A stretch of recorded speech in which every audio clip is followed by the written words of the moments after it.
नमस्कार व्यूअर्स, मैं हूं अमीश देवगन और आप देख रहे हैं देश का सबसे प्रतिष्ठित और लोकप्रिय कार्यक्रम आर पार।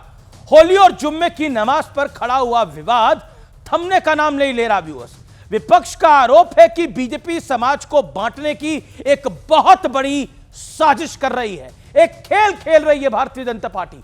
तो बीजेपी भी पलटवार करते हुए पूछ रही है कि साल में 52 जुम्मे आते हैं जबकि होली सिर्फ एक बार आती है। ऐसे में क्या होली के लिए मुस्लिमों को बड़ा दिल नहीं दिखाना चाहिए? इसी बीच उत्तर प्रदेश के मुख्यमंत्री योगी आदित्यनाथ ने एक बहुत बड़ी स्टेटमेंट दी है। योगी आदित्यनाथ ने कहा है कि भगवा मेरी पहचान है, मुझे इससे गौरव की अनुभूति होती है। योगी आदित्यनाथ ने इसके बाद जो कहा उसे सियासी गलियारों में भूचाल आना तय है। उन्होंने कहा कि एक दिन पूरी दुनिया भगवा पहनेगी। इसे आप योगी आदित्यनाथ का आज तक का, अब तक का सबसे आक्रामक बयान भी कह सकते हैं। योगी आदित्यनाथ ने यह भी कहा कि संबल में कुल 68 यानी 68 तीर्थ थे और अभी हम सिर्फ 18 ही निकाल पाए हैं। यानी संकेत बहुत साफ है, बड़े डायरेक्ट है, काम आगे भी जारी रहेगा। यानी विपक्ष होली और जुम्मे की नमाज में फंसा हुआ है और योगी आदित्यनाथ ने स्पष्ट कर दिया है कि विरासत की कंप्लीट रिकवरी तक मिशन मोड जारी रहेगा। आज इसी पर होगी देश की सबसे बड़ी बहस। योगी का भगवा संदेश क्या है, इसका बड़ा संदेश।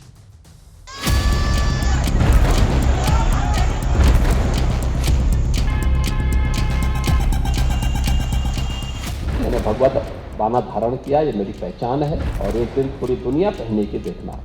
होली और जुम्मा विवाद के बीच योगी आदित्यनाथ ने संभल मामले में बहुत बड़ा बयान दिया है। संभल एक सच्चाई है। संभल में श्री हरि विष्णु का मंदिर तोड़ा गया था। संभल एक तीर्थ रहा है, 68 तीर्थ थे वहां पे, अभी हम केवल 18 निकाल पाए हैं। मैंने भगवा बाना धारण किया, ये मेरी पहचान है, हमारे सनातन की पहचान भी है, तो मुझे तो इस पे गौरव की अनुभूति होती है और एक दिन पूरी दुनिया पहनने की देखना। देश की 80% हिंदू आबादी को कहा जाता है क्या बटोंगे तो कटोंगे। और देखिए, गजवाए हिंद कामयाब होके रहेगा अगर आप बंट गए तो। और इसी के बारे में जब योगी जी कहते हैं कि बटेंगे तो कटेंगे, या कोई भी ये बात कहता है, तो शायद इशारा उसी की तरफ है। पूरी राजनीति ही इसी आधार पर निर्भर है कि कैसे विवाद खड़ा करें और अपने वोट बटोरें। इस बीच ये तय हुआ है कि होली के दिन 10 मस्जिदों को तिरपाल से ढका जाएगा। लेकिन सीओ अनुज चौधरी के बयान के बाद शुरू हुआ 52 जुमा और एक होली वाला विवाद थमने का नाम नहीं ले रहा। 12:30 से 2 बजे के बीच में थोड़ा होली को रोका जाए, मतलब बीच में 2 घंटा का ब्रेक होना चाहिए, क्योंकि देखिए जुम्मा का टाइम तो जो है आगे जा नहीं सकता है। हम कोई बांग्लादेश में नहीं है, कोई पाकिस्तान में नहीं है। होली से किसी को परहेज तो अपने घर में जुम्मा का नमाज पढ़े। मेरा मंशा बस इतने था कि दरभंगा शहर में जो है होली और रमजान का पर्व जो है शांतिपूर्ण ढंग से हो। अगर किसी की आस्था को ठेस पहुंचा है तो मैं खेद व्यक्त करती हूँ। नमाज का वक्त बदलने की मांग पर जमकर सियासत भी हो रही है। किसी धर्म को, किसी वर्ग को उनके पूजा पर, उपासना पर प्रतिबंध करना, ये पूरी तरह से वायलेशन है भारतीय संविधान का। आपके 52 बार आप शुक्रवार आते हैं साल के अंदर। इस बार निवेदन करता हूं कि आप अपने घर में पढ़िए ताकि हम भी हर्षोल्लास के साथ अपनी होली को मना सकें। वो अखंड भारत को खंड खंड करना चाहते हैं। या तो आप 3 बजे बाद नमाज पढ़ सकते हैं, अपने घर में भी नमाज पढ़ सकते हैं। होली वाले दिन जुमे की नमाज महल्ले की मस्जिद में अदा करें। आर पार में आज का सवाल है कि होली दिवाली पर विवाद वाली प्रथा का सूत्रधार कौन है? और अब वक्त है आर पार के सुप्रसिद्ध विश्लेषण का, सांप्रदायिक साजिश के बड़े प्रयोग का विश्लेषण। 9 मार्च 2025 चैंपियंस ट्रॉफी की जीत के बाद एमपी के महू में हिंसा, जीत का जश्न मना रहे लोगों पर पत्थरबाजी और आगजनी की गई। और भीड़ कहां से निकली, इसकी तस्वीरें बहुत ज्यादा सबके सामने आई हैं। 24 नवंबर 2024 पे चलते हैं। संबल में जामा मस्जिद के सर्वे के दौरान हिंसा, पत्थरबाजी और गोलीबारी में 2 लोगों की मौत हुई। 13 अक्टूबर 2024 यूपी के बहराइच में दुर्गा पूजा मूर्ति विसर्जन के दौरान बड़ा हंगामा हुआ। पत्थरबाजी और गोली लगने से एक युवक की मौत हो गई। अब मैं आता हूं 30 मार्च को रामनवमी के मौके पर पश्चिम बंगाल के हावड़ा में हिंसा और शोभा यात्रा पर छत से पत्थर बरसाए गए। अब मैं आता हूं 16 अप्रैल 2022 को हनुमान जयंती पर दिल्ली के जहांगीरपुरी में जबरदस्त हमने बवाल देखा। शोभा यात्रा पर पथराव से 8 पुलिसकर्मी समेत कई लोग घायल हुए। अब माहौल बिगाड़ने वाले ट्रेंड को समझिए। हिंसा के अधिकतर जो वारदातें हैं उसमें साजिश का एंगल सामने आया है और ईंट पत्थर पेट्रोल बम छतों पर इकट्ठा करने की बातें सामने आई हैं। और ये कैसे इकट्ठे हो जाती है, ये बड़ी बात है। और बड़ा सवाल ये है कि समाज में हो बंटवारा, यही है सियासी खेल सारा। ये है बड़ा सियासी खेल। मेरे साथ बात करने के लिए डॉक्टर अजय आलोक हैं, भारतीय जनता पार्टी के प्रवक्ता। मेरे साथ रिजवान अहमद हैं, जाने माने मुस्लिम स्कॉलर हैं, पेशे से वकील हैं, उनका भी अभिनंदन है। मेरे साथ इस चर्चा में जुनैद हैरिस हैं, उनका अभिनंदन है। मुस्लिम चिंतक हैं, प्रोफेसर हैं, उनका अभिनंदन है। डॉक्टर अनुराग भदौरिया हैं जो कि समाजवादी पार्टी यानी समाजवादी पार्टी सपा के प्रवक्ता हैं। मेरे साथ विवेक श्रीवास्तव है, सीनियर लीडर है लेफ्ट के। आप तमाम लोगों का अभिनंदन है। इस चर्चा की शुरुआत मैं करता हूं। और क्या आपको लगता है, विवेक श्रीवास्तव, इस चर्चा की शुरुआत आपसे करता हूं, क्या आपको लगता है कि जिस तरह की राजनीति हो रही है और जिस तरह की ऑपोजिशन की राजनीति हो रही है उसके अंदर सियासी बू आ रही है? नहीं, चाहे वो चैंपियंस ट्रॉफी हो, उसमें जीत हो, चाहे वो होली हो, चाहे वो कोई और विषय हो। देखिए, हम सारी पॉलिटिकल पार्टीज हैं, चाहे बीजेपी हो, कांग्रेस हो, सपा हो, लेफ्ट हो, आरजेडी हो, हम पॉलिटिक्स के लिए हैं। और पॉलिटिक्स और राजनीति देश के लिए जरूरी है, देश को चलाने के लिए जरूरी है, पार्लियामेंट में बिल पास करने के लिए जरूरी है।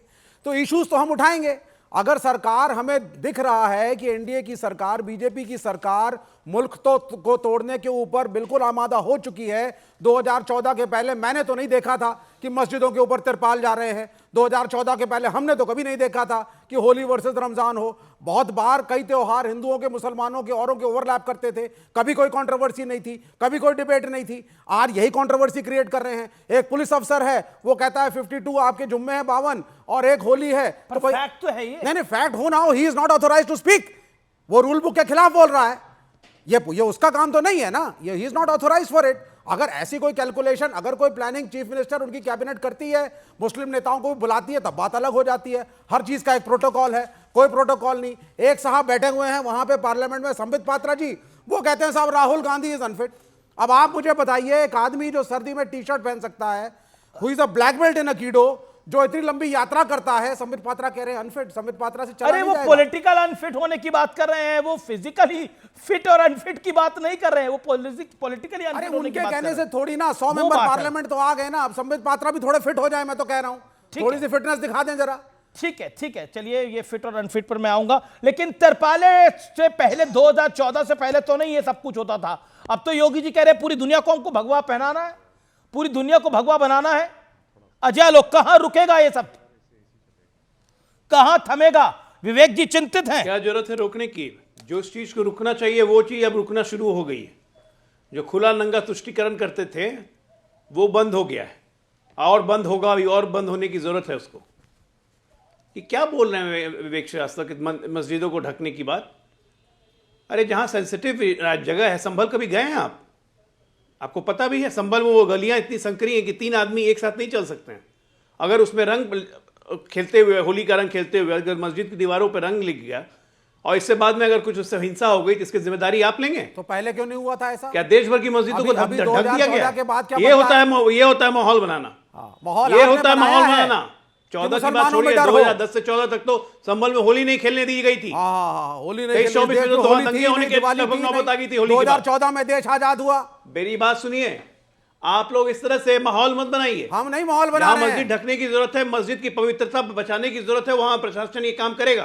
और ये काम प्रशासन नहीं कर रहा है, वहीं के मस्जिद के मौलवी लोग कर रहे हैं। जाकर पहले पूरी बात पता कीजिए। वो पुलिस अफसर टीवी पे आए, कुछ भी बोल दिया अपने मन से। लेकिन देखिए, लेकिन अजय आलोक, योगी आदित्यनाथ कह रहे हैं कि पूरी दुनिया को भगवा बनाना है, पूरी दुनिया भगवा एक दिन ओढ़ेगी, भगवामय होगी। और साथ ही साथ उन्होंने बोला संभल में तो अभी बहुत काम बाकी है। तो ये मैसेज क्या है आपका? क्या बिहार चुनाव के लिए मैसेज है? भाई भगवा भगवा रंग से एलर्जी क्यों है? किसको भगवा रंग से एलर्जी है? मैं तो मुसलमानों के निजामुद्दीन औलिया में जाइए, वहाँ भी होली मनाई जाती है, भगवा रंग पहना जाता है। चरारे शरीफ पे जाइए, वहाँ भी भगवा रंग आपको मिलेगा। भगवा से एलर्जी किसको है? भगवा हमारे स्वाभिमान का, हमारे देश का प्रतीक है। हम चाहते हैं कि पूरे विश्व में भगवा फैले, तो उसमें क्या दिक्कत है भाई? ठीक है। मैं रुक करता हूं। भगवा पहनी हुई तो क्या हो गया? मुझे इस पे गर्व नहीं होना चाहिए? जी, जुनैद हैरिस, योगी आदित्यनाथ का ये जो बयान है उत्तर प्रदेश के सीएम का, उसके मायने क्या है? जो उन्होंने उन्होंने बहुत स्पष्ट रूप से बोला, मेरे बारे में कोई कुछ भी सोचे, भगवा मेरी पहचान है और एक दिन पूरी दुनिया भगवा पहनेगी। और साथ ही साथ उन्होंने संभल का भी जिक्र किया कि संभल में तो अभी बहुत कुछ होना बाकी है। ये मैसेज क्या है आपकी राय में? देखिए, मैं योगी जी हूं चाहे मोदी जी, हम अपने प्राइम मिनिस्टर और मुख्यमंत्री दोनों के हवाले से एक चीज मैं बड़ी पसंद करता हूं, इस वजह से मैं इसका जिक्र भी कर रहा हूं कि मोदी जी ने भी टोपी नहीं पहना था और योगी जी ने भी इस बात को कहा था कि जिसमें हमारी आस्था नहीं है हम उसका सम्मान तो कर सकते हैं, लेकिन जाहिर सी बात वो हमारी आस्था की बात नहीं। अब जिस चीज में आस्था है अगर उसको बढ़ाने की बात कर रहे हैं तो मैं नहीं समझता हूं इसमें कोई बुरी बात है। मैं मुसलमान हूं और इस्लाम को पसंद करता हूं और इस्लाम को अच्छा दुनिया के लिए समझता हूं, और जाहिर सी बात है अगर मैं ये चाहत करूं कि योगी जी भी मुसलमान हो जाए तो चाहत बुरी नहीं है। ठीक है, अगर योगी जी भी अगर ये चाह रहे हैं तो मैं समझता हूं कि कोई बुरी बात नहीं है। अपनी अपनी आस्था पर रहते हुए लेकिन दूसरे का सम्मान बहुत जरूरी है। मैं आपको एक चीज बता दूं, होली के हवाले से मेरा एक जगह अभी भी वो फ्लैट है, वहां पर बच्चे मेरी टंकी के अंदर जो वाटर टैंक है उसके अंदर रंग मिला दिया करते थे होली खेलने के लिए, और सुबह नहाने के लिए पानी नहीं है जुमा पढ़ने जाने के लिए, वैसे ही जुमा पढ़ने चले गए, लेकिन एक बच्चा भी ऐसा नहीं होता था जो हमारे ऊपर रंग डाल दे। मैं अभी भी बात करूंगा, वो पीतमपुरा में मेरा फ्लैट है। मैं कहता हूं कि इससे पहले भी होली जुमा एक साथ हो चुका है, लेकिन कभी भी विवाद की तो ये क्यों हो रहा है आपकी राय में? सब एक दूसरे का सम्मान करते हुए। मैं तो कह रहा हूं कि इस तरह की कोई चर्चा होने की जरूरत ही नहीं थी।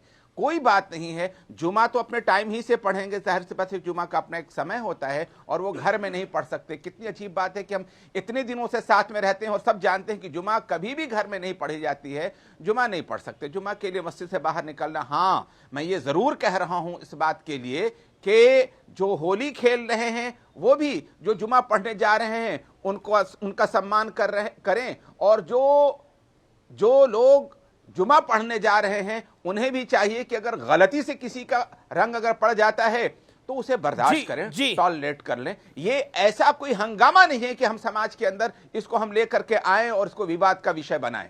लेकिन विवाद तो बन ही गया ना। मैं रिजवान अहमद का रुख करता हूं। रिजवान अहमद, ये विवाद क्यों है और ये योगी आदित्यनाथ को क्यों कहना पड़ा कि भगवा तो मेरी पहचान है, कोई कुछ भी कहता रहे और मुझे ये गौरव की अनुभूति करता है?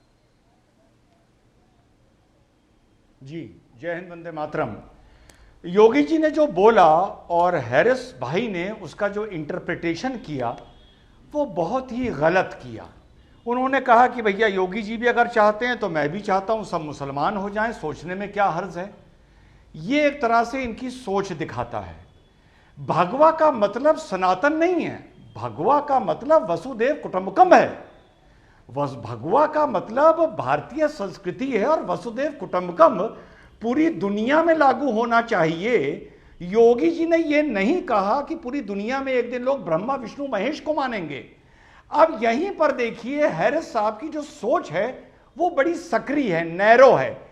इन्होंने भगवा को सनातन का एक प्रतीक मान लिया। मैं मुसलमान हूं, मेरे पास भगवा शर्ट भी है, भगवा कुर्ता भी है, पर मैं तो सनातन का उसको प्रतीक नहीं मानता, मैं भारत का प्रतीक मानता हूं, वसुदेव कुटुंबकम का प्रतीक मानता हूं। यह मतलब था योगी जी का। और हैरिस साहब उनके रिलीजियस कन्वर्जन पर आ गए कि योगी जी भी नमाज पढ़नी शुरू कर दें। यह इनकी सोच में सकरापन है, नैरो है और कमी है, पहला। अब हम आगे चलते हैं। अभी विवेक साहब ने भी बोला और इन्होंने भी बोला कि पहले भी होली बनती थी। अमीश भाई, इन लोगों की मेमोरी पर थोड़ा सा फर्क पड़ा है, इनको अच्छे कागजी बादाम खाने चाहिए। इनको वो दौर भारत का याद नहीं जब कितनी होलियों में कितने दंगे हो गए। इनको वो दौर याद नहीं जब कितनी ईदों में कितने दंगे हो गए। इनको वो दौर याद नहीं जो ईद में कांग्रेस के टाइम पे मुरादाबाद की जामा मस्जिद में गोली चल गई ईदगाह में। इन्हें वो दौर याद नहीं अलीगढ़ का, भागलपुर का, भिवंडी का, मुरादाबाद का, बिजनौर का, जब होली को लेकर हर जगह छोटे बड़े दंगे होते थे। आज तो ये ऐसे दिखाते हैं 2014 से पहले भारत एक रामराज था। रिजवान भाई, दूसरा, रिजवान भाई, तीसरा सुन लो, बोलिए, तुम बोल रहे थे, मैं नहीं बोल रहा था, सुन लो। और तीसरा, जो अनुज चौधरी ने बोला है कि मुसलमान देर से बाहर निकलें, मुसलमान होली के रंग को काफिरों का एक प्रतीक मानता है, गुनाह का प्रतीक मानता है, और ये जानता है कि मेरे ऊपर अगर रंग गिर गया तो वो सिर्फ गंदगी नहीं है, मैं नापाक हो जाऊंगा। नहीं, ऐसा कुछ नहीं है। तो अनुज चौधरी मुसलमानों को गुनाह से बचा रहा है। अनुज चौधरी अगर यह कहता कि मुसलमान 12 बजे बाहर निकलें और होली खेलें, तब मैं अनुज चौधरी के खिलाफ बोलता, शिकायत करता कि क्यों खेलें, हम नहीं चाहते हमारे ऊपर रंग पड़े, कोई शैतानी में डाल दे, कोई गलती से पड़ जाए। तो अनुज चौधरी, तुमको देखो विवेक, तुम मुसलमानों के प्रवक्ता ना बनो, तुम राजनीति अपनी कहीं और करो। मैं हैरिस भाई को संबोधित कर रहा हूं, तुमसे बात नहीं कर रहा हूं, ठीक? तो अनुज चौधरी मुसलमानों को गुनाह से बचा रहा है। हमें अनुज चौधरी का शुक्रगुजार होना चाहिए। हम अनुज चौधरी से लड़के नाराज हो रहे हैं, हम अनुज चौधरी से नाराज हो रहे हैं। अमीश भाई, प्रॉब्लम यह है, सुन लो अमीश भाई, प्रॉब्लम यह है कि अगर हमसे कोई कहे रंग खेलो तो हमें प्रॉब्लम, अगर कोई हमसे कहे रंग से बचो बहुत से मुसलमान तो हमें प्रॉब्लम। तो वो तो खेलने को बोल ही नहीं रहा ना किसी को। अनुराग भदौरिया आप एग्जैजरेट कर रहे हैं, तुम मुसलमानों के प्रवक्ता ना बनो, तुम अपनी राजनीति करो। आप एग्जैजरेट कर रहे हैं रिजवान भाई। मुसलमान को होली खेलनी चाहिए या नहीं खेलनी चाहिए, आपका माइंड ओपन होना चाहिए क्रिटिसिज्म को। पैरवी ना करो। आप सुनना तुम सीखें, हिंदू हो, आप सुनना सीखें। कोई हिंदू मुसलमान की बात ही नहीं है, सब यहाँ इंटेलेक्चुअल हैं, सब पढ़े लिखे लोग हैं, हम हर टॉपिक पे डिस्कशन कर सकते हैं। आई बात समझ में? नहीं, ऐसा कुछ नहीं है। आप एग्जैजरेट कर रहे हैं, आपकी परिभाषा। अच्छा, वैसे तो कागजी बादाम के लिए बहुत बहुत शुक्रिया। आपके पास न्यूज 18 का एड्रेस तो है ही, आप जल्द से जल्द कोरियर भिजवाएं, हम इंतजार कर रहे हैं कागजी बादामों का। अब बढ़िए आगे। तुम हिंदू हो, अरे हम हिंदू ही सही, अब हिंदू भी तो कागजी बादाम खा सकता है ना, तो भिजवा देना। हाँ, तो मुसलमानों की पैरवी कोई बात नहीं, ठीक है। तो मुसलमानों की पैरवी क्यों कर रहे हो? बात हिंदू मुसलमान की है ही नहीं, बात हिंदू मुसलमान की है ही नहीं। देश में लड़ाइयां होंगी, झगड़े होंगे, दंगे होंगे, तो भाई हम भी तो इफेक्ट होंगे। अभी तो इफेक्ट होंगे कि नहीं होंगे? 2014 से पहले हो रहे थे। आपके हिसाब से तो भाई साहब यहाँ पे 2014 के पहले जब होली हुई, पूरे मुल्क के अंदर हर शहर की हर जगह में दंगे हो रहे थे। ऐसा तो नहीं हुआ, मंडी में हो रही थी, ऐसा नहीं हुआ। भागलपुर में यूनिवर्सिटी चले जाइए, हो रही थी, तब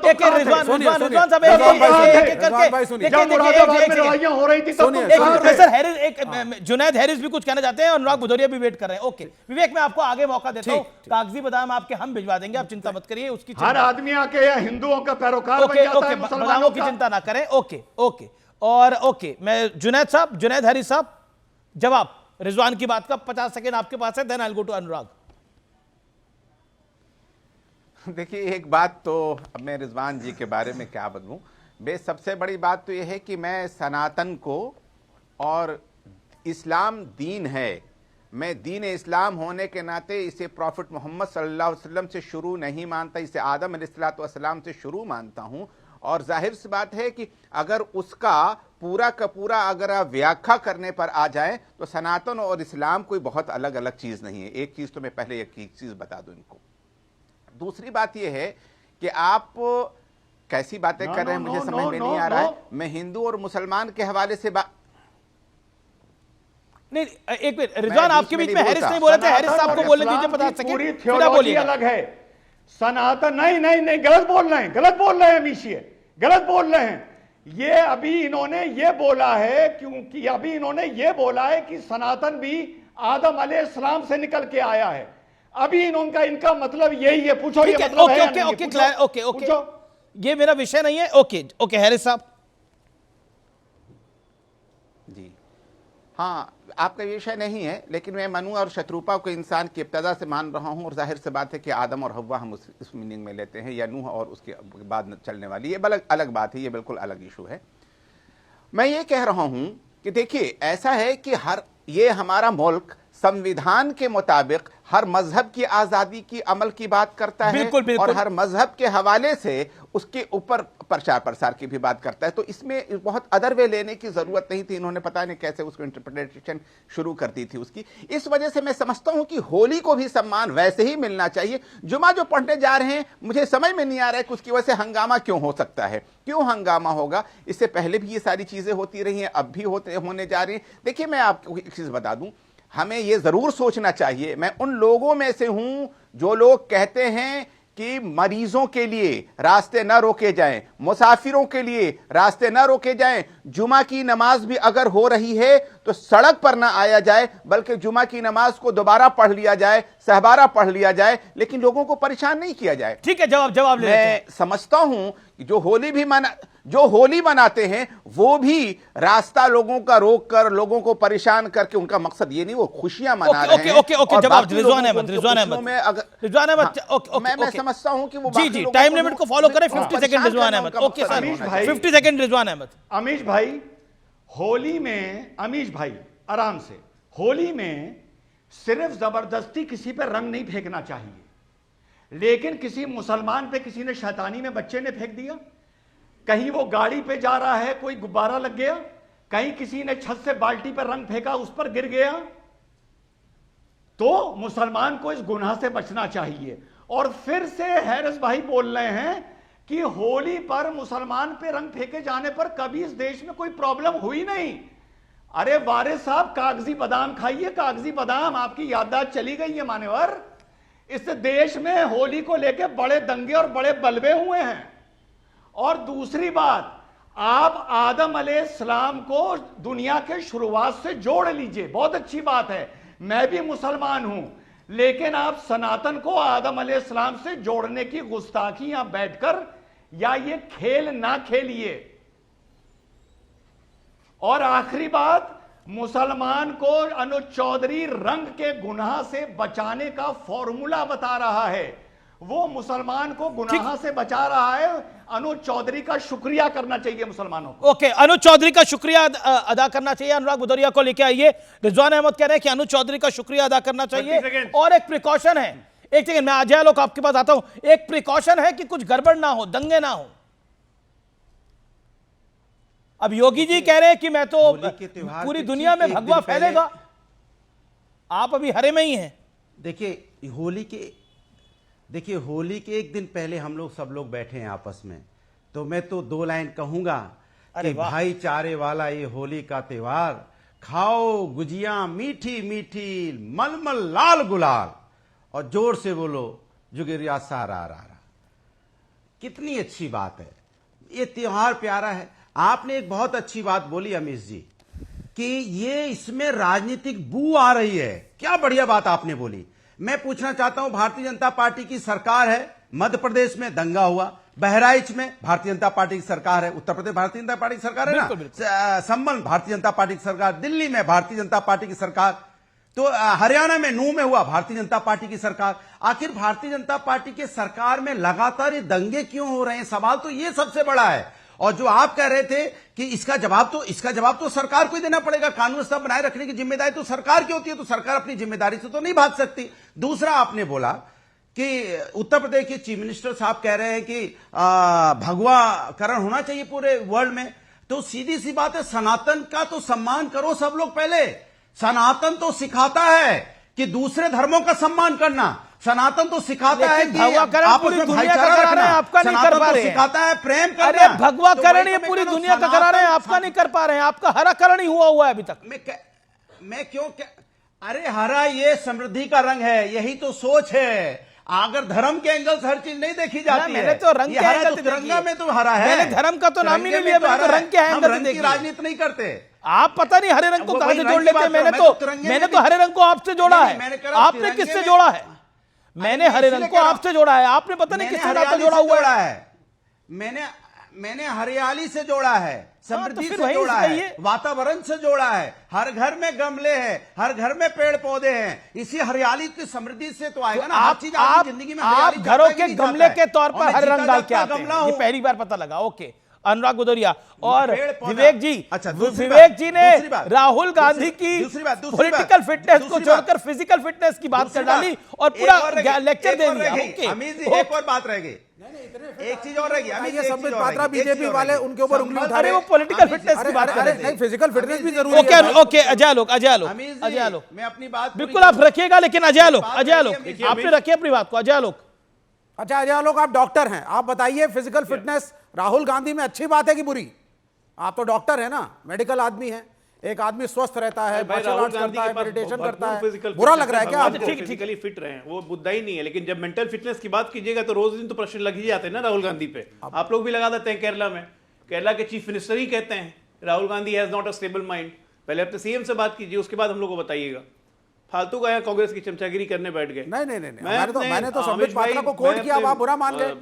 विद्वान मुसलमान नहीं बुरा नहीं, सुनिए ना एक मिनट, मैं दूसरी बात अब कर रहा हूँ।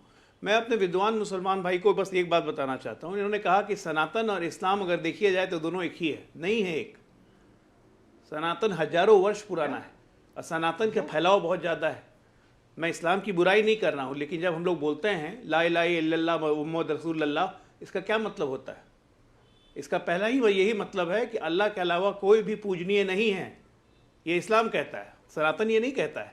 सनातन तो सब में अपने आप को समेट लेके चलता है। दोनों में बेसिक फर्क यही है। जी बिल्कुल, लेकिन ये विषय नहीं है। लेकिन अब तो एक सेकंड, लेकिन अब तो आपकी जेडीयू की एक नेता ही कह रही है कि ब्रेक लेना चाहिए, होली ब्रेक में, होली में एक ब्रेक होना चाहिए। इस पर आप क्या कहते हैं? इस पे हमने तुरंत उनको चेताया, पार्टी ने उनको चेताया। 2 घंटे के बाद उन्होंने माफी मांग दी, खेद व्यक्त कर दिया। ये अब ऐसी बातें बोलने की जरूरत भी नहीं। अच्छा, बहुत बड़ी खबर, अनुज चौधरी के पिता जो कि संबल के सीओ हैं, अनुज चौधरी के पिता ने बोला है कि अनुज चौधरी के पिता का बड़ा दावा है कि अनुज चौधरी की जान को खतरा है। इस बयान के बाद उनकी जान को खतरा है। अजय आलोक, देखिए अनुज चौधरी एक बहुत काबिल अफसर हैं और जो पुलिस में रहता है वो अपनी जान की खतरे की परवाह नहीं करता है। इसीलिए उसकी चिंता वो लोग ना करें। अनुज चौधरी अपनी सुरक्षा स्वयं करने में बहुत सक्षम है। मेरा ये कहना है हमेशा, हम लोग सब कोई दिल्ली में रहते हैं, सब कोई जानते हैं, क्या निजामुद्दीन औलिया की दरगाह पे होली में त्योहार नहीं बनता है? रंग नहीं उड़ाया जाता है? उड़ाया जाता है। मुसलमान समाज हो गया। क्या बाराबंकी में फेमस ईदगाह पे मंदिर नहीं लगता है? क्या इस्लाम में होली पे मनाही थोड़ी ना है? भारतीय जनता इस्लाम में रंग लगाने में मना थोड़ी ना है? सुरक्षा बात ये है कि लोग एक व्यक्ति का ऑडियो खोलिए। अजय आलोक बोल रहे हैं पहले, कुछ पता होता है नहीं। अजय आलोक बोल रहे हैं पहले, बोले अजय आलोक। बीच में बोलने की बीमारी है ना, पटर पटर करने लगते हैं। अरे इस देश में हमेशा से सही बात है कि संबल एक सेंसिटिव मुद्दा हो गया। अभी हाल में जिस तरह से वहाँ पे कम्युनल टेंशन बढ़े हैं, उसको देखते हुए प्रशासन ने निर्णय लिया है और वहाँ के मौलवियों से बात करके लिया है। क्या पटना में मस्जिद ढक दी गई? क्या दिल्ली में मस्जिदें ढक दी गई हैं? जहाँ जहाँ सेंसिटिविटी होती है वहाँ प्रिकॉशन लेना जरूरी है, एडमिनिस्ट्रेशन का काम है। अभी भदौरिया बोल रहे थे कि भारतीय जनता पार्टी के राज में दंगे हो जाते हैं।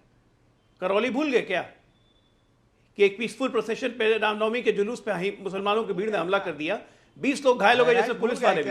100 दिन लग गए गहलोत सरकार को, पकड़ नहीं पाई। हमारे तो चंदन सिंह के एबीवीपी के कार्यकर्ता की जब हत्या हुई थी यात्रा के दौरान, तो हमने तो सारे कल्प्रिट्स को पकड़ लिया इमीडिएटली, दंगा भी नहीं होने दिया। जी। लेकिन अपनी जगह भूल जाते हैं ना। अनुराग भदौरिया खुलेआम बोला कि 8 तारीख को रिजल्ट आने दो, यहाँ देखे हिंदुओं को भगा देंगे। उसका कुछ नहीं, मुंह में दही जम गई। जवाब ले लीजिए आप। ये आतंकवादी को छोड़ देते थे ये सपा वाले। एक सेकंड शांत, अजय लोग शांत, चश्मा पहन के सपा वालों ने छोड़ दिया था। अजय लोग शांत। सहारनपुर के दंगों में बैठ के जाके सफाई महोत्सव मनाया जा रहा था और मुसलमानों को। अजय लोग शांत, अपनी टर्न पे। अजय लोग अपनी टर्न पे। Okay Anurag, make your point. तो भाई ये क्या है, मैंने आपको सुना। मैंने कह रहा हूं केतकी सिंह का जो बयान है कि मेडिकल हॉस्पिटल में वार्ड अलग कर देना चाहिए मुस्लिम भाइयों का, तो आप समर्थन करते हैं इसका? कल आज आप वार्ड अलग करने की बात कर रहे हैं, कल हॉस्पिटल अलग करने की बात करेंगे, परसों कहेंगे हमारा मोहल्ला अलग कर दो, फिर कहेंगे हमारा जहाज से हम जाएंगे, उससे कोई नहीं जाएगा, फिर आप रेलवे स्टेशन अलग कर देना, रेल अलग कर देना, फिर स्कूल कॉलेज अलग कर देना, फिर शिक्षक अलग कर देना, फिर डॉक्टर अलग कर देना। इसके मतलब आप धीरे धीरे हिंदुस्तान को बांटने की बात कर रहे हैं क्या? ऐसे लोगों पे कार्रवाई नहीं होनी चाहिए? संवैधानिक पद पे बैठे लोग इस तरह की भाषा का इस्तेमाल कर देते हैं। संविधान का सम्मान नहीं है क्या? देश संविधान और न्यायपालिका से चलेगा कि किसी के कहने से चलेगा? दूसरे इनके नेता रघुराज सिंह बीजेपी के क्या कहते हैं, त्रिपाल पहन लो, हिजाब की जगह त्रिपाल पहन लो। आप त्रिपाल पहनाएंगे, कानून व्यवस्था की जिम्मेदारी को निभाएंगे। इसलिए आप समाज के बंद कीजिए, विकास की राजनीति कीजिए। आप विकास की राजनीति ना करके नफरत की राजनीति को आपके धर्म नेता के नाम जन्म पे दे रहे देश हैं का और बंटवारा इसमें करवा दिया, संवैधानिक यहाँ कार्रवाई बैठ के कीजिए ज्ञान आप। दे रहे हैं। इस तरह से देश नहीं चलेगा। सनातन का मतलब होता है वासुदेव कुटुंबकम, हम सभी धर्मों का ओके, सम्मान करने ओके। वाले लोग हैं। जी, जी, किसी जी। धर्म का अपमान करके आप देश को आगे नहीं ले जा सकते। Okay, Rizwan Ahmad wants to make a point. Rizwan Ahmed, आपको कार्रवाई respond नहीं to करते आप। respond to Anurag Bhudoria. Rizwan Ahmed, let Rizwan Ahmed respond to it. Rizwan Ahmed, Amish 50 भाई, सेकंड। अमीश coming भाई, to you, विवेक जी। अमीश भाई, बहुत अच्छी बात है।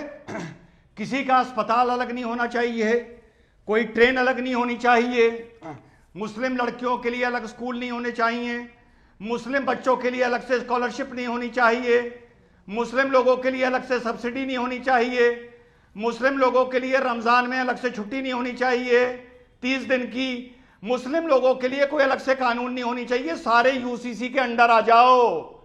बहुत अच्छी बात बोली अनुराग भदौरिया ने, कोई अलग नहीं होना चाहिए, पूरा देश एक होना चाहिए। तो आज मुसलमानों की ऐलान कर दो, सब्सिडी बंद होनी चाहिए, मुसलमान स्टूडेंट की स्कॉलरशिप बंद होनी चाहिए और देश में यूसीसी लागू होना चाहिए। माता की जय बोलो जोर से। फिर ये क्या है? पहला, अरे तुम्हारे पास मेरी बात का बोलो जवाब हम क्या सब है? एक हैं, हिंदुस्तान एक है। दूसरी बात, बोलो हिंदुस्तान अमीश एक भाई, है। दूसरी हम बात, सब एक हैं, अमीश हम भाई, सब एक है, नहीं, हिंदुस्तान बिल्कुल एक ही है भाई। अभी किसी ने बोला, अमीश भाई, अभी किसी ने बोला, एक दोहा गाया होली पर, भाईचारे का त्योहार है। अरे अनुराग भदौरिया तो नहीं बस बोला। भाईचारे के नाम पर अमीश भाई इतना चाहता हूं कि खाओ अखिलेश गुजिया यादव भी मीठी अपने मीठी, ट्विटर हैंडल से एक मल ट्वीट के कर लाल शांति ना, आप गुलाल, आपके बीच में नहीं बोले रिजवान। अरे चुप कराओ इसको, अरे चुप रहे, अरे सड़क छाप आदमी चुप रहे, अरे सड़क छाप भाषा आदमी की चुप रहे। लैंग्वेज तो सीख लो। ठीक, नहीं, ये भाषा अमीश की भाई, मर्यादा है, ये मैं बस हिंदुस्तानी इतना नहीं है, चाहता ये व्यक्ति हूं हिंदुस्तानी संस्कारी नहीं है। अरे ये तो इस तरह की मर्यादा भाषा तू का रख, इस्तेमाल जब मैं करेंगे बोल रहा हूं तो तू आप। चुप नेशनल रहे। टीवी चैनल पे बैठ अरे के अगर जब मैं हम बोल आपको रहा इस हूं तरह तो की तू भाषा चुप के रहे। एक सेकंड, एक एक करके पूरी माजत के साथ। हम ऐसी भाषा का इस्तेमाल नहीं करेंगे। सड़क छाप आदमी हाथ चुप। जोड़ के आपको नमस्कार करेंगे, सड़क छाप आपका आदमी सम्मान चुप। करेंगे, लेकिन चुप हम रहो, आपको- चुप रहो, हम आपको चुप रहो, सड़क छाप चुप भी रहो, नहीं बोलेंगे, चुप रहो। हम आपको उठाई अमीश गिरा भी भाई, नहीं बोलेंगे, हम अमीश आपको भाई, हम आपको कुछ नहीं बोलेंगे। अरे अच्छा ठीक है, अनुराग एंड रिजवान, एक सेकंड योगी जी अच्छा ने रिजवान, अब अपनी डंडा बात को 20 सेकंड चलाया रखे, था, फिर तब अनुराग जी हुए आप थे। बोलिएगा। ठीक। Rizwan 20 second then. अमित जी, जी अमित जी, जी, अभी होली को लेकर बड़े भाईचारे की बात हो रही है। अमित जी, मैं बस इतना चाहता हूं कि अखिलेश यादव जी सपा कार्यालय में होली मिलन की फोटो डाल दें, जिसमें वो मौलानाओं के मुंह पर रंग लगा रहे हों, तब मानूंगा होली भाईचारा है। बस पूछो कि ऐसी फोटो डालेंगे या नहीं डालेंगे। ठीक है अनुराग जी, अब आप रिजवान जी, अब आप मत बोलिएगा।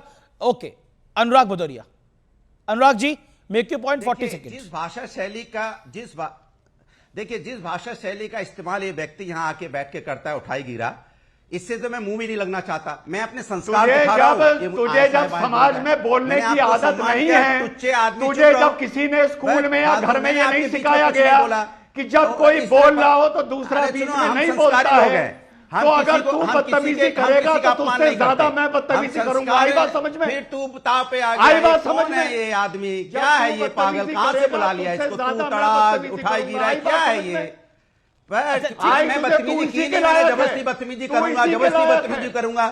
तू इसी के तू लायक भी नहीं है, क्यों मुंह लग रहे हो? हम तो तुम अभी तो अमीश जी ने बुला लिया शो में, तो बात भी कर रहे हैं। अच्छा मेरा निवेदन है, मेरे लिए सब मेहमान सम्मानित है, एक एक करके। Okay Anurag make your point. तेरे जैसे आदमी से मैं बात भी कर रहा हूँ, नहीं तेरे जैसे आदमी से बात करूंगा उठाई गिरे से, उठाई गिरा कहीं का आ गया डिबेट में लफंगा कोई, बैठ गया लफंगे की। चुप हो जाओ। ओके ये पर्सनल विषय नहीं लेकर। विवेक चुप हो जा लफंगा, लफंगा कहीं का, पता नहीं कहां से लफंगे को ले आई बात समझ में? उठाई योगी के घर माफी मांगने गया। एक सेकेंड, ऑडियो डाउन, सारे ऑडियो डाउन। एक सेकेंड देखिए, मेरा निवेदन है कि चर्चा है। ओके, अब देखिए जेडीयू के एक नेता हैं और मेयर हैं, उन्होंने बोला कि होली पे ब्रेक होनी चाहिए, उन्होंने बाद में माफी मांगी। उन्होंने मेरा ये कहने का मतलब नहीं था, आपकी क्या राय है इसके ऊपर? मेरे ख्याल से उन्होंने बोला तो इसमें माफी मांगने की कोई बात नहीं, उनका एक सुझाव था। अगर वो पुलिस अफसर सुझाव दे सकता है कि साहब 52 जुम्मे होते हैं, एक होली फैक्ट था वो, है ना, 52 जुम्मे का तो वो होता है, लेकिन he is not authorised to say कि कौन त्योहार बनाएगा कौन नहीं।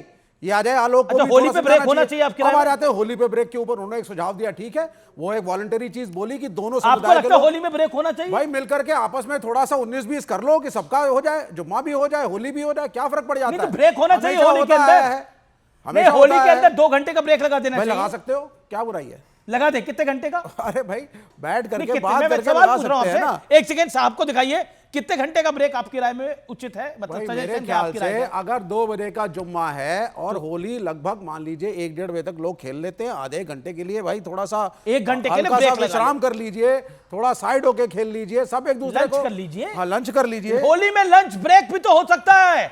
मैं रिजवान आपसे पूछता हूं कि अगर जुम्मे की नमाज है, विवेक जी का सजेशन है होली पे लंच ब्रेक हो जाए, 1 बजे समाप्त कर दीजिए, 1 से 3 बजे तक समाप्त करिए, फिर 3 बजे का दोबारा होली खेलिए। अमित जी, क्या ये पॉसिबल नहीं है? जी, रिजवान अहमद, अमित जी, जी अमित जी, जब आप मेरा नाम लेते हो तो मैं बोलता हूं, कोई बीच में बोलेगा तो घोर बदतमीजी करूंगा, बता दो उसको, पहली चीज। दूसरी बात, अभी विवेक जी ने बोला कि वो कौन होता है, रिजवान जी का ऑडियो ऊपर रखिए अभी। बोलिए रिजवान। अनुज चौधरी कौन होता है बताने वाला, कौन त्योहार बनाएगा कौन नहीं बनाएगा। इन्होंने अनुज चौधरी को सुना ही नहीं। अनुज चौधरी ने बोला जिन जिन लोगों को रंग से परहेज है वो घर के बाहर ना निकलें। उसने ये नहीं बोला कि मुसलमान घर के बाहर ना निकलें। अनुज चौधरी ने कहा अगर तुम्हें रंग से परेशानी है तो अपने घर के बाहर ना निकलो। उसने मुसलमान का नाम नहीं लिया और उसने कहा जुम्मे के दिन तुम नहा धो के निकलते हो तो क्या सर ये तो पुलिस भैया अफसर तुम को पे अगर शोभा रंग देता है गिर सर? जाएगा तो तुम्हारी भावना आज अच्छा ठीक है, मैं होली पे ब्रेक पर आपकी राय। एक मिनट, क्या ये पुलिस अफसर को शोभा देता है? एक सेकंड विवेक, रिजवान अहमद और अजय आलोक दोनों को स्क्रीन पे दिखाइए। होली पे ब्रेक होना चाहिए, 20 second Rizwan Ahmad you, 20 second Ajay Alok you. Holi पे ब्रेक लगा देना चाहिए 2 घंटे का। विवेक का सजेशन है, राय आपकी 1 घंटे का, माफ करिए 1 घंटे का। Rizwan Ahmed first you 20 second. Amit ji पहले रिजवान अहमद 20 सेकंड अमित जी, आपके पास। हाँ जी अमित जी, जो मगरिब की जो नमाज होती है वो 7 बजे होती है और जो ईशा की नमाज होती है वो लगभग 8 बजे होती है जी। तो विवेक से ये पूछ लीजिए कि ये रोज होती है तो दिवाली में भी 7 बजे से 8 बजे का ब्रेक लगा देना चाहिए या नहीं लगाना चाहिए? नहीं, देखिए आप चीजों को गलत तरीके से इंटरप्रेट कर रहे हैं रिजवान भाई, ठीक है। पहले मैं 2 ही पॉइंट बोलूंगा। पहला पॉइंट जो आपने पुलिस वाले का पॉइंट देखा, पुलिस वाले की एक भाषा, एक रूल बुक होता है। He is not authorise to make comments. उसकी ड्यूटी है लोगों को प्रोटेक्ट करना, चाहे हिंदू हो या मुसलमान। अगर वो जा रहा है रोड पे अनचाहे तरीके से, अगर कुछ हो रहा है, it is the duty of the police. Number 2, अब होली ब्रेक पे आप आ जाइए। अब आपने दिवाली का नाम ले लिया। 30 सेकंड चलिए बोलिए सर, बोलिए आप। अमित जी, विवेक भाई के हिसाब से उसको यह कहना चाहिए था जिसको नमाज पढ़ने जाना है 1 बजे जाओ, जिसको रंग खेलना है खेलो। अगर संभल में 10 जगह कोई मुसलमानों पे रंग डाल देगा, अगर बलबा होता है, चाकू चलता है, पत्थर चलता है, तो यही विवेक जी डिबेट में आके बैठते और कहते क्या अनुज चौधरी को पता नहीं था कि जुमा है? क्या अनुज चौधरी को पता नहीं था कोई रंग डाल देगा? वैलिड पॉइंट है। अनुज चौधरी ने सेफ्टी एंड सिक्योरिटी तो फर्स्ट है ना। बिल्कुल आप बार-बार कह रहे हैं, आप बार-बार कह रहे हैं, आप बार-बार कह रहे हैं कि ब्रेक लगा देना चाहिए 1 घंटे का। मतलब रिजवान भाई, वो हिंदू महिलाएं जिनको रंग से परहेज है, वो पुलिस वाले साहब की राय मान करके उस दिन घर से बाहर ना निकलें, क्योंकि पुलिस असक्षम है उनको सिक्योरिटी देने में। क्या आप ये कहना चाहते हैं ना निकले वो भी घर में रहें? बहुत अच्छी बात है। तो फिर पुलिस अच्छा, बड़ी खबर आ रही है महू हिंसा का नया वीडियो आ गया है। महू हिंसा का बाइकों में आग लगाते हुए दिख रहे उपद्रवी। महू हिंसा का लेटेस्ट वीडियो आ गया है। पुलिस ने बाइकों में भी, पुलिस की बाइक्स में भी आग लगाई गई है। यह बड़ी खबर है। सीसीटीवी में कैद हुए हैं हिंसा के आरोपी। महू में आपने देखा किस तरह से एक बड़ी हिंसा हुई वहां पर। और महू में हिंसा में आप देखिए, ये नकाबपोश लोग हैं, ये आते हैं, बाइकों में आग लगाते हैं। ये तस्वीरें दिख रही हैं, सीसीटीवी में कैद हुई हैं, ये अपने आप में है। और होली पर ब्रेक के ऊपर आपका रिएक्शन अजय आलोक। 1 घंटे का ब्रेक, फिर मनाए होली। देखिए, ये जो विवेक श्रीवास्तव होली पे ब्रेक के लिए बोल रहे हैं, इनको पहले बोलिए कि अपने राजनीतिक आका इनका चीन है ना, कम्युनिस्टों का। तो चीन में जाके पहले यही बात शी जिनपिंग को समझाते हैं, जिसने वहां मुसलमानों को नमाज पढ़ने पे ही पाबंदी लगा दी। अब आप भी शी जिनपिंग पे ही चलेगा, उसके लिए मुझे आवाज नहीं निकलेगी। होली पे ब्रेक, ऐसा विकृत मानसिकता वाले को ही सब ख्याल आएगा। चीन में होली नहीं मनाई जाती। नहीं, ऐसे जो होली पे ब्रेक वाले जो बात कह रहे हैं ना, जिसकी विकृत मानसिकता हो जाती है, किसी के दिमाग में ये बात आएगी। वो कह रहे होली में भी लंच खाने का इतना ही शौक है ना, होली में घूम जाइए, आपको बहुत सारा लंच मिलेगा। वो कह रहे हैं कि खाना तो होली में ब्रेक खाएंगे, करवा दो। वो कह रहे हैं बंदी लोग करवा खाना दो तो होली, खाते तो होंगे आपका ना। चले अरे तो। भाई इतनी समस्या है तो शांति बहाल करने ना के ना, लिए इनका दोनों चले तो कम्युनिटी होली वाले बंद मिलकर करवा के देंगे। टाइम फ्रेम बना लो मुझे तो कभी कभी आश्चर्य लगता है सिविलाइज्ड अभी तरीके से। मैंने पहले भी कहा था कि हम 82% होके हिंदू इस देश को हम लोग सेकुलर अभी तक रखे हुए हमारे ही कारण है। नहीं तो अगर हिंदू यहाँ 18% होते ना तो कब का या तो काट देते या धर्म परिवर्तन करवा देते या यही गलत है बीजेपी में कि आप एक कौम विशेष और मुसलमानों के ऊपर उंगली उठाने से पहले 2 मिनट कल को बोलेंगे कि नवरात्र का पूजा उसमें ब्रेक कर लो। ना आपकी सरकार हिंदू मुसलमान दोनों की सरकार है, दोनों आपके नागरिक हैं। बड़ा वाजिब बात है, यही आपकी बात जो आप भूलते हैं। बड़ी वाजिब बात है कि ये सरकार हिंदू मुसलमान दोनों की सरकार है। हमारे मुसलमान भाई के दिल भ्रमित हो जाते हैं। जी गलती मुसलमानों की नहीं है, गलती इन जैसे पागलों की है। अब लो ओके मैं एक सेकंड मैं रुक करता हूं। मेरे साथ अनुराग है, अनुराग लगातार वेट कर रहे हैं। अनुराग, जब योगी जी कहते हैं कि एक दिन पूरी दुनिया भगवा पहनेगी और इस्लाम से पहले संबल आया और पुराणों में भी इसका जिक्र है, संबल को लेकर समाजवादी पार्टी इतनी टची क्यों है? वहां पुलिस चौकी नहीं बननी चाहिए? क्यों नहीं बननी चाहिए? और वहां पर जब व्यवस्था की बात हो रही है, वहां पर पता तनाव वाला माहौल है, तो वहां पर होली के दिन अव्यवस्था क्यों फैलाना चाहते हैं? देखिए, अव्यवस्था कौन फैलाना चाहता है? सवाल तो ये है, मुस्लिम भाई कह रहे हैं कि अगर हमारे पे रंग भी गिर जाता है तो हमें कोई दिक्कत नहीं है। आप गारंटी ले रहे हैं? उन्हें कोई दिक्कत नहीं है। उन्होंने कहा कि हम, अरे सुन तो लीजिए, मैं अभी आप चैनल पे ही बोल रहे हैं। फिर उन्होंने कहा कि हम अपनी नमाज को, जो हमारी जुम्मे की नमाज है, हम 2 बजे भी कर लेंगे, कोई दिक्कत नहीं। हिंदुस्तान में हिंदू मुस्लिम मिलकर एक साथ रहते हैं। क्या आप भारतीय जनता पार्टी की नीतियां इतनी कमजोर हो गई हैं कि उन्हें नफरत की आड़ में छुपना पड़ रहा है? एक पुलिस अधिकारी की पीछे छुप के अपनी बात कहनी पड़ रही है। एक पुलिस अधिकारी, एक रूल बुक होता है, उसकी भाषा शैली देखिए, किस तरह की भाषा शैली का इस्तेमाल कर रहा है। उसके पीछे पार्टी खड़ी होने लगी। माने अधिकारियों के दम पे अब आप सत्ता चलाना चाहते हैं। नफरत, ये बड़ा इंपॉर्टेंट पॉइंट है और ये बहुत ही बड़ा शब्द है, नफरत। क्या चाहते हैं? ओके, रिजवान अहमद को स्क्रीन पे लेके आइए। ओके रिजवान अहमद, नफरत बीजेपी फैला रही है और बटोंगे कटोंगे के जब कहती है तो नफरत ही है। ये बार बार ऑपोजिशन कह रहा है, not only Anurag Bhadauria, Rahul Gandhi, each and every person. Make your point. Amit ji, Anuj Chaudhary के पक्ष में जो बीजेपी और योगी जी का बयान आया है वो बाद में आया है। पहले विपक्ष ने उसको टारगेट किया है, उसके बाद बयान आया है। ऐसा नहीं हुआ कि अनुज चौधरी के बयान देने के 5 मिनट बाद योगी जी ने उसके पक्ष में बयान दे दिया। योगी जी का बयान विपक्ष की आलोचना का काउंटर कर रहा है, वो अपने अधिकारी का बचाव कर रहे हैं। पहली चीज, अभी अनुराग भदौरिया भाई ने बोला कि मुसलमानों को रंग गिरने से कोई प्रॉब्लम नहीं है। लखनऊ के मौलाना फिरंगी महली और देवबंद के दारुल उलूम देवबंद से ये दोनों फतवे अखिलेश यादव जी, कल का दिन इनके पास है, इनसे कहें वो फतवे निकलवा दें, सारी प्रॉब्लम का समस्या ही हो जाएगी। कैसे निकलवा देंगे? ये यहां बैठ के कैसे बोल सकते हैं? Welcome back viewers. इस समय एक बड़ी खबर आ रही है। योगी आदित्यनाथ का एक बड़ा बयान है, एक बड़ी स्टेटमेंट है। संबल पर सीएम योगी का एक बड़ा बयान आया है। लैंड जिहाद से संबल पर कब्जा करवाया गया, यह बड़ा बयान है। 2023 में प्रधानमंत्री मोदी को फ्रांस के बेस्टिल डे परेड में आमंत्रित किया जाना भारत की बढ़ती सैन्य और रणनीतिक ताकत का एक बड़ा प्रतीक था। 2022 में बुद्ध जयंती पर प्रधानमंत्री मोदी का नेपाल में लुम्बिनी जाना भारतीय संस्कृति के प्रचार प्रसार में एक बड़ा कदम, अहम कदम था। इसी तरह 2017 में बुद्ध पूर्णिमा पर ही पीएम मोदी का श्रीलंका का दौरा भी भारत के बुद्धिस्ट कल्चर के बीच मजबूत संबंधों का एक संदेश था।